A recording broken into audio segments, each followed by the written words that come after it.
नमस्कार। प्रादेशिक समाचार के साथ मैं मुग्धा तिवारी। पहले मुख्य समाचार। भाजपा के वरिष्ठ नेता और प्रधानमंत्री नरेंद्र मोदी 4 नवंबर को झारखंड में करेंगे चुनावी अभियान की शुरुआत। केंद्रीय गृह मंत्री अमित शाह 3 नवंबर को कई सभाओं को करेंगे संबोधित। झारखंड में 20 नवंबर को 38 सीटों पर होने वाले दूसरे चरण के विधानसभा चुनाव के लिए 634 उम्मीदवारों ने दाखिल किए नामांकन। आज होगी नामांकन पत्रों की जांच। पहले चरण के लिए नाम वापसी की आज आखिरी तारीख। चुनाव आयोग ने देवघर एसपी अजीत पीटर डुंगडुंग को पद से हटाने का दिया आदेश। सीबीआई ने रिश्वत कांड में झारखंड बिहार के पूर्व आयकर आयुक्त संतोष कुमार समेत 5 के खिलाफ दायर की चार्जशीट। और प्रधानमंत्री ने आयुष्मान भारत योजना के तहत वरिष्ठ नागरिकों के लिए स्वास्थ्य कवरेज के विस्तार का किया शुभारंभ। 70 वर्ष और उससे अधिक उम्र वालों का 5 लाख तक का मुफ्त इलाज शुरू। और अब समाचार विस्तार से। भाजपा के वरिष्ठ नेता और प्रधानमंत्री नरेंद्र मोदी 4 नवंबर को झारखंड में चुनाव प्रचार अभियान की शुरुआत करेंगे। पार्टी के प्रदेश चुनाव सह प्रभारी हिमंत बिस्वा शर्मा ने पत्रकारों को बताया कि श्री मोदी 4 नवंबर को गढ़वा और चाईबासा में 2 चुनावी सभाओं को संबोधित करेंगे। उन्होंने यह भी बताया कि श्री मोदी से पहले केंद्रीय गृह मंत्री अमित शाह 3 नवंबर को झारखंड में 3 सभाओं को संबोधित करेंगे। प्रधानमंत्री जी 4 नवंबर को झारखंड आएंगे और 2 जनसभा को संबोधित करेंगे। भारत की माननीय गृह मंत्री जी 3 तारीख झारखंड आएंगे और 3 जनसभा को संबोधित करेंगे। दीपावली का तुरंत बाद हमारे चुनाव का प्रसार शुरू होगे और हम विश्वास करता हूं कि जनता जनार्दन इस बार हमें आशीर्वाद देंगे। एनडीए बीजेपी का सरकार बनेगा झारखंड में। राज्य में 20 नवंबर को 38 सीटों पर होने वाले दूसरे चरण के विधानसभा चुनाव के लिए नामांकन की प्रक्रिया पूरी हो गई है। इस चरण के लिए कुल 634 प्रत्याशियों ने अपनी उम्मीदवारी के पर्चे भरे हैं। मुख्य निर्वाचन पदाधिकारी के रवि कुमार ने बताया कि आज नामांकन पत्रों की जांच होगी, जबकि 1 नवंबर तक प्रत्याशी अपने नाम वापस ले सकेंगे। 13 नवंबर को 43 निर्वाचन क्षेत्रों में होने वाले मतदान के लिए नामांकन वापस लेने की आज आखिरी तारीख है। मुख्य निर्वाचन पदाधिकारी के रवि कुमार ने बताया कि नाम वापसी के बाद स्पष्ट हो जाएगा कि किस विधानसभा सीट से कितने उम्मीदवार चुनाव मैदान में हैं। स्क्रूटिनी कंप्लीट हो गया। स्क्रूटिनी के बाद तो अभी फेज 1 में वो 43 असेंबली सेगमेंट है, वहां पर 743 कैंडिडेट है। 2019 का इलेक्शन में वहां पर 633 कैंडिडेट था। ये 43 असेंबली कॉन्स्टिट्यूंसी में वो फेज 1 में है, इसलिए तरह से ये संख्या का बढ़ोतरी देखा जा रहा है नंबर ऑफ कैंडिडेट का। विड्रॉवल है फेज 1 का, उसके बाद हम लोग का क्लियर होगी फाइनली प्रत्येक असेंबली कॉन्स्टिट्यूंसी में कितना कैंडिडेट है। श्री कुमार ने यह भी बताया कि आचार संहिता लागू होने के बाद से अब तक राज्य के विभिन्न हिस्सों से तलाशी अभियान के दौरान 103 करोड़ रुपए से अधिक की अवैध सामग्री और नकदी जब्त की गई है। सीजर हम लोग का अभी 103 करोड़ हुआ झारखंड में। अभी उसका हम लोग फर्दर इंटेंसिफाई करके देख रहे हैं, कोई फ्री एंड फेयर इलेक्शन का लेकर। सब जहां पर लो परफॉर्मेंस वहां पर मॉनिटरिंग कर रहे हैं। फिर भी लास्ट विधानसभा चुनाव को देने के समय में इसी बार थोड़ा सा इन्फोर्समेंट बेटर है। फिर भी बहुत और करने के लिए बाकी है, ताकि कोई इलेक्शन का मनी पावर का माध्यम से कोई इंटरफेयर नहीं कर सके, उसके लिए हम लोग काम कर रहे हैं। पाकुड़ जिले की 3 विधानसभा सीटों के लिए दूसरे चरण में 20 नवंबर को मतदान होना है। इसे लेकर राजनीतिक और प्रशासनिक हलचल तेज हो गई है। और जानकारी दे रहे हैं हमारे संवाददाता।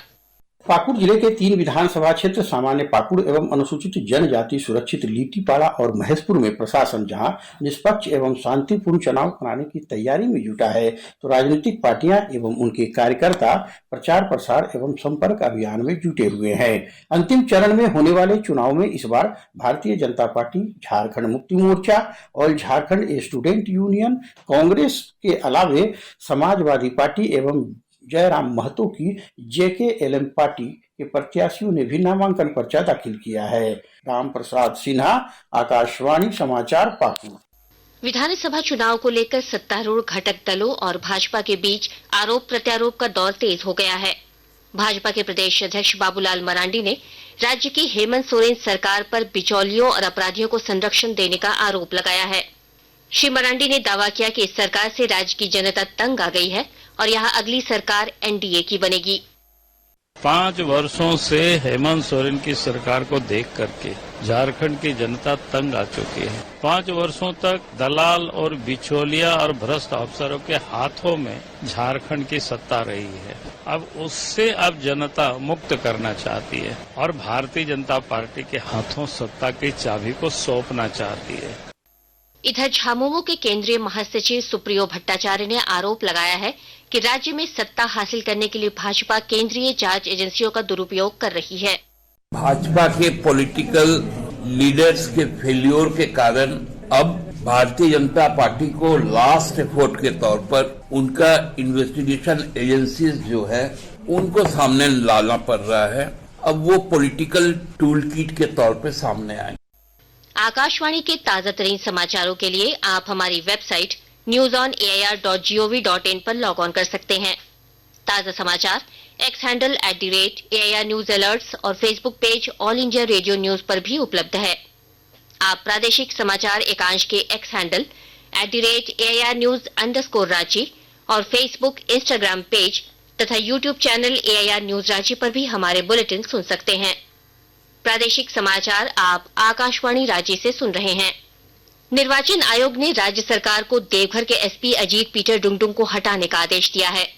आयोग ने सरकार को पत्र लिखकर देवघर एसपी के पद पर तैनात करने के लिए 3 IPS अधिकारियों के नाम का पैनल मांगा है। इससे पहले लोकसभा चुनाव 2024 के दौरान भी श्री डुंगडुंग को देवघर से चुनाव कार्य से हटाया गया था। उन पर एक दल विशेष के पक्ष में काम करने के आरोप में यह कार्रवाई की गई थी। सीबीआई ने रिश्वत कांड में गिरफ्तार झारखंड बिहार के तत्कालीन प्रधान आयकर आयुक्त संतोष कुमार समेत 5 के खिलाफ पटना स्थित विशेष अदालत में चार्जशीट दायर कर दी है। प्रधान आयकर आयुक्त को 10 लाख रुपए घूस लेते सीबीआई ने इसे वर्ष 26 अगस्त को रंगे हाथ गिरफ्तार किया था।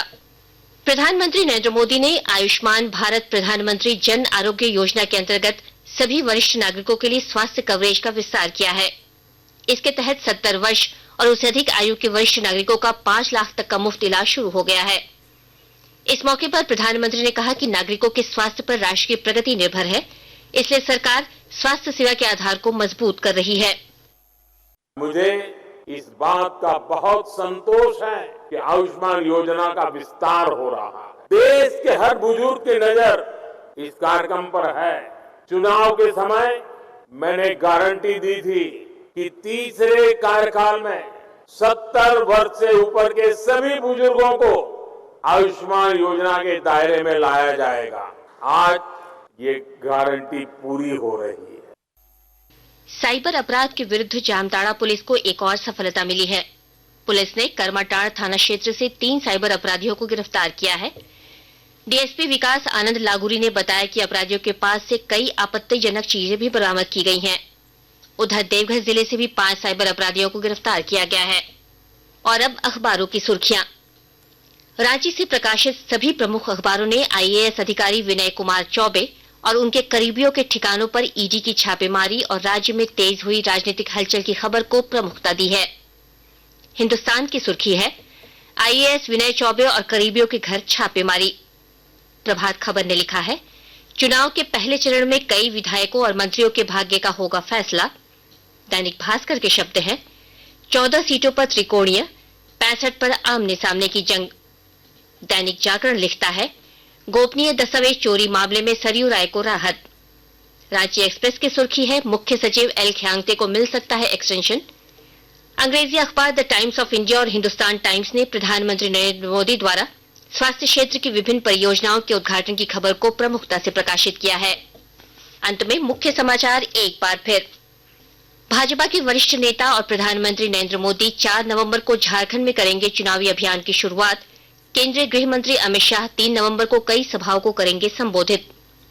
झारखंड में 20 नवंबर को 38 सीटों पर होने वाले दूसरे चरण के विधानसभा चुनाव के लिए 634 उम्मीदवारों ने दाखिल किए नामांकन। आज होगी नामांकन पत्रों की जांच। पहले चरण के लिए नाम वापसी की आज आखिरी तारीख। चुनाव आयोग ने देवघर एसपी अजीत पीटर डुंगडुंग को पद से हटाने का दिया आदेश।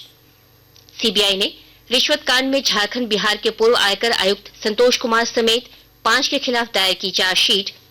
और प्रधानमंत्री ने आयुष्मान भारत योजना के तहत वरिष्ठ नागरिकों के लिए स्वास्थ्य कवरेज के विस्तार का किया शुभारंभ। 70 वर्ष और उससे अधिक उम्र वालों का 5 लाख तक का मुफ्त इलाज शुरू। इसके साथ ही आकाशवाणी रांची से प्रादेशिक समाचार का ये बुलेटिन समाप्त हुआ। नमस्कार।